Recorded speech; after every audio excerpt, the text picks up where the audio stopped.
Soy la doctora Magem, coordinadora científica del Congreso SEOM, y en primer lugar quiero daros las gracias por vuestra asistencia y por vuestro interés. Hoy celebramos la 9ª edición de los Diálogos SEOM, una sesión que comenzamos en 2012 y que nunca falta en nuestros congresos. Para hoy hemos organizado 3 mesas redondas para hablar de la importancia de los biomarcadores en oncología, del cáncer en la mujer más allá del cáncer de mama y del tratamiento del cáncer durante la pandemia por COVID-19.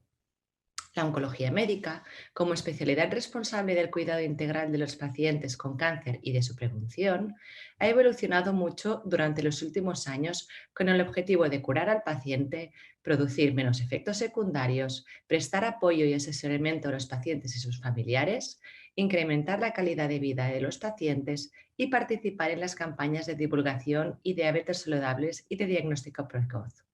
Los diálogos SEOM forman parte de esta estrategia. En la primera mesa se va a hablar de los biomarcadores en cáncer, tomando como ejemplo el cáncer de pulmón. Yo soy Dani Mediavilla, soy periodista del País y estamos aquí con el doctor José Luis González Larriba, que es jefe de oncología del Hospital Universitario Clínico San Carlos, y con Encarnación Pérez Robles, que es miembro de la Asociación Española de Afectados por el Cáncer de Pulmón. ¿Qué han significado estos biomarcadores a la hora de conseguir unos tratamientos mucho más específicos, hablando también de esta medicina personalizada, ¿no? Los biomarcadores no son más que proteínas, determinaciones que nosotros hacemos en la sangre, en el propio tumor o en cualquier otro fluido. Se pueden hacer en orina, se puede hacer en cualquier otro fluido corporal, que nos va a informar sobre las características del tumor, sobre posibilidades de tratamiento que tenga el tumor e incluso evolución. A lo largo, si vamos haciendo determinaciones periódicas, nos puede decir cómo va la evolución del tumor. Y esto se ha producido como consecuencia fundamentalmente del desarrollo de los conocimientos de biología.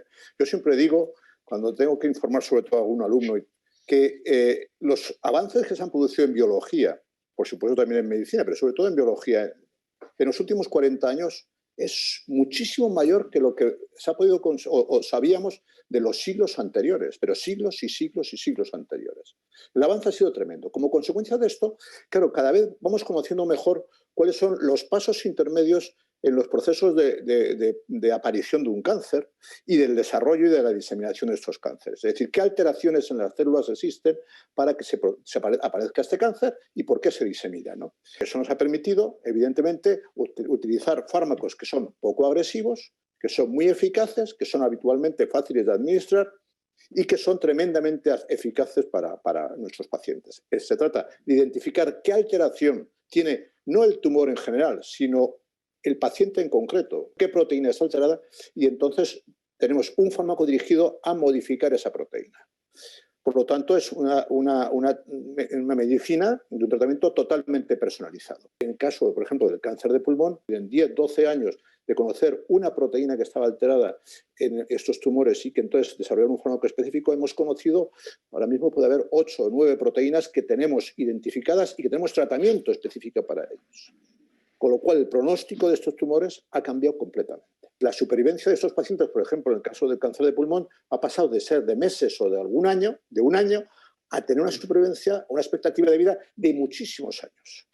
Entonces, es de esperar que en los próximos años, estos años que le estamos prolongando la supervivencia y la vida con una calidad de vida excelente a estos pacientes, aparezcan encima más tratamientos personalizados, dirigidos a la medida, con el fin de que la expectativa de vida todavía se prolongue más. En esto preguntaba también a Encarna, no sé si nos puedes presentar cómo fue tu experiencia personal en el conocimiento de estos biomarcadores, qué ha significado para ti, para tu vida como paciente, la posibilidad de utilizar esta forma también de personalización de los tratamientos. Como dice el doctor, pues de una posibilidad de vida máximo, en mi caso, de 2 años con quimio malamente,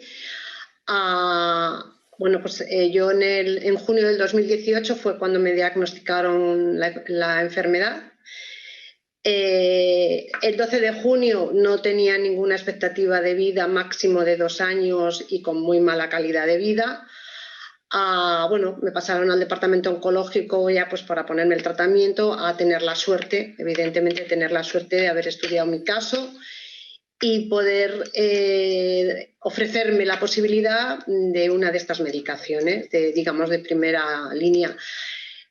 Hoy en día, pues mi expectativa de vida, no tengo una expectativa de vida de decir 5, 6, 7 años, lo que sí que es cierto es que, bueno, yo he tenido una reducción importante porque, bueno, mi diagnóstico era un cáncer de pulmón en estadio 4 con metástasis. Y claro, eso significaba pues muerte segura en muy poco tiempo. Entonces ahora desde que estoy tomando esta medicación, aparte que he tenido una reducción del 40%, desde que tomo este tipo de medicación, mi calidad de vida y mi tipo de vida prácticamente es una vida normal. Yo ahora mismo me tomo mi medicación oral todos los días, 2 veces al día, y no tiene nada que ver con la quimio tradicional, con unos controles, eso sí, muy, muy exhaustivos, todos los meses, para ver qué tal voy con la medicación. Y de momento, pues bien, aparentemente estoy respondiendo bien y mis resultados son buenos. Además de dar más tiempo para que aparezcan nuevos tratamientos, los biomarcadores también son una forma de ir planificando los siguientes ataques de las siguientes fases, ¿no? Claro, cuando me tuvieron que cambiar a esta nueva medicación, dije, y después cuando se acabe esta medicación, que para mí, porque claro, eso es una preocupación muy grande, cuando a mí, si solo voy a poder tomarlo un año, vamos a suponer, y entonces es lo que me dicen, no te preocupes, se está estudiando, hay más posibilidades, hay nuevas medicaciones. ¿Qué posibilidades ofrece esta secuenciación masiva? ¿Cuándo puede ser útil de verdad y cuáles son un poco las limitaciones tecnológicas o incluso económicas para aplicar estas nuevas tecnologías? Lo que permite es identificar a la vez, simultáneamente, cientos de genes o cientos de proteínas o cientos de moléculas. Nosotros hemos diseñamos una plataforma de qué genes nos interesan, son más frecuentes y además son tratables, porque claro, alteraciones genéticas o moleculares tenemos todos, pero ¿cuáles disponemos de un fármaco específico para tratar esas alteraciones? Pedimos esa determinación en estas técnicas de secuenciación masiva de esos 50 o 100 genes. Y entonces, simultáneamente, rápidamente, en cuestión de unos días, nos pueden salir los resultados de esos biomarcadores. Y poder decir, pues este paciente resulta que tiene una alteración de un gen específico, que tengo un fármaco o que tenemos un fármaco específico para tratar esa alteración. Entonces, ese paciente, que a lo mejor es poco frecuente que aparezca, e identificarlo, de esta forma, con la secuenciación masiva, puede beneficiarse de una terapia específica, personalizada, útil, que va a redundar en un beneficio en la supervivencia de muchos años, en principio, con lo que conlleva esto, y además cómoda de administrar. Yo creo que lo primero que tiene que hacer un enfermo con cáncer, cuando se le diagnostica un tumor, es acudir a su oncólogo, que tienen prácticamente todos los hospitales de España, hay oncólogos médicos, y decir que la calidad de la oncología médica en España no es que sea igual, es que puede ser superior a muchos países de nuestro entorno. Por otra parte, estos conocimientos, refiriéndonos ya a los biomarcadores, claro, esto es una cosa que es tremendamente dinámica. Es que a principios de este año, antes de COVID, o sea, en enero, no conocíamos ni disponíamos de fármacos que ahora están en una fase muy avanzada de desarrollo, 10 meses más tarde. Están llegando ya algunas preguntas de la gente que nos está escuchando, y algunas están relacionadas con esto. Una de ellas dice, doctor González Larriba, ¿cómo puede ser que con los claros beneficios que los biomarcadores en cáncer, que tienen los biomarcadores en cáncer, el sistema público de salud no cubra el coste de estos test y que en la mayoría de los casos sea la industria farmacéutica la que pague los test cuando supone menos del 10% del coste del tratamiento? Esta es una pregunta que nos hacen. Sí. Eso es una pregunta de alguien que sabe bastante sobre el tema. Vamos a ver. Los test, ya digo, los avances son rapidísimos. Si nosotros, por ejemplo, y eso hay que ser muy cuidadoso, cuando nosotros determinamos 100 genes en un paciente, se hace secuenciación masiva y se hacen 100 genes. Eso es posible. Y 200, no hay ningún problema. Pero claro, nos dice que tiene el gen P alterado, si no disponemos de un fármaco no disponemos, quiero decir, no existe, no se ha desarrollado ningún fármaco para el gen P, pongo el ejemplo, claro, no tiene mucho sentido por ahora gastar esfuerzos en hacer el gen P.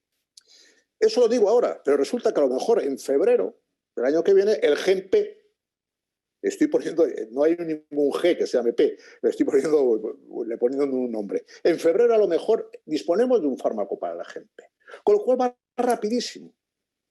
Entonces, claro, no es posible estar actualizado, digamos, completamente. Claro, eso hay que ser ágil. Tienen que ser laboratorios, insisto, muy dedicados al estudio de estos biomarcadores, los que lo lleven a cabo.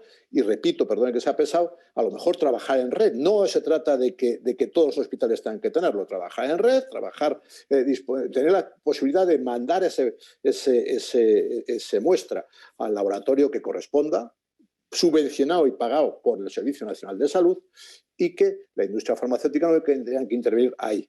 Pero claro, también la industria farmacéutica está muy interesada, lógicamente, como todos, en desarrollar fármacos para esa alteración que hemos identificado. Con lo cual, lógicamente, lleva a cabo ensayos clínicos que tienen que permitir la identificación de ese gen. Planteo la pregunta, ¿cuál es el criterio para aplicar la secuenciación masiva y, por consiguiente, la aplicación de la medicina personalizada en caso de expresión de biomarcadores tumorales a un paciente en concreto y a otro no? Medicina personalizada es distinto que secuenciación masiva. Procedimientos para determinar los genes que no sea por secuenciación masiva, los hay y se hacen, pero lo hacen de uno en uno. Y, por supuesto, si sale positivo, en el caso de Encarna, pues se ha hecho una medicina personalizada. Ahora, ¿qué pasa? Que como cada vez tenemos más genes o más moléculas que son cruciales en el desarrollo del tumor en concreto, claro, no podemos determinar cada una de uno en uno, porque pueden ser 15, 20, y claro, eso va a dilatar, va a retrasarlo el inicio de un tratamiento, va a agobiar al paciente y además de eso va a retrasar incluso la posible actividad de un fármaco y la sintomatología del paciente. Existen procedimientos, en lo que he dicho, que permite hacer eso, hacer muchas determinaciones a la vez, de forma simultánea. Eso es una técnica que es la secuenciación masiva, que se hace en tejido, en sangre, etcétera, etcétera, etcétera. Pero no quiere decir que si no se tiene secuenciación masiva no se puede hacer medicina personalizada. Igual que antes hay pues, asociaciones de afectados por cáncer de pulmón o cáncer de mama o lo que sea, también han empezado a surgir, por lo menos en otros países, clubs de pacientes que se agrupan en torno a determinados biomarcadores concretos que pueden permitir incluso la posibilidad de orientar la investigación para obtener nuevos tratamientos para mutaciones determinadas o incluso también presionar de alguna manera, hacer un poco de lobby para que se investigue en ese marcador específico, ¿no? Pues que también, igual que antes te agrupabas en torno a tu problema general, que era un cáncer determinado, ahora, como el cáncer se trata de una forma mucho más específica, pues también los grupos humanos se pueden agrupar de una forma también mucho más específica. No sé qué os parece esta posibilidad, en qué medida los conocéis, si existe aquí en España y qué posibilidades ofrece. Yo no lo conozco, no creo que aquí en España exista grupos de estos que hablas de asociaciones específicas. Yo creo que no lo hay, pero sería muy interesante porque es una manera de aportar ideas, conocimientos. Y bueno, pues yo creo que podría ser interesante. Sí, existen en Europa y existen en Estados Unidos asociaciones efectivamente de pacientes con LK positivo, con EGFR positivo, con ROS1 positivo. Son pacientes que es un número pequeño, es un 2, un 3, un 4, un 5% de pacientes con cáncer de pulmón. No olvidemos, por ejemplo, el cáncer de pulmón mata cada año en el mundo a 1.600.000 personas. A mí me gusta la frase que se lo oí una vez a la doctora Ayub, que se dedica al cáncer de mama, y es que sin investigación no hay futuro. Y es la pura realidad. Es decir, como no hay ayuda para investigar, para trabajar, pero ayuda, no esperemos que venga el Estado y nos lo ponga. También, sino las entidades privadas, las leyes que permitan la gente, insisto, que tiene dinero, las instituciones, las empresas, etcétera, que retornen a la sociedad ese dinero. Pero claro, con alguna ventaja para ellos. Entonces, eso va a hacer que se pueda, digamos, beneficiar de la investigación y conocer que no solamente hay 10, a lo mejor, o 12 o 15 biomarcadores, sino que probablemente podamos desarrollar en los próximos años 30, 40, o 50 o 60.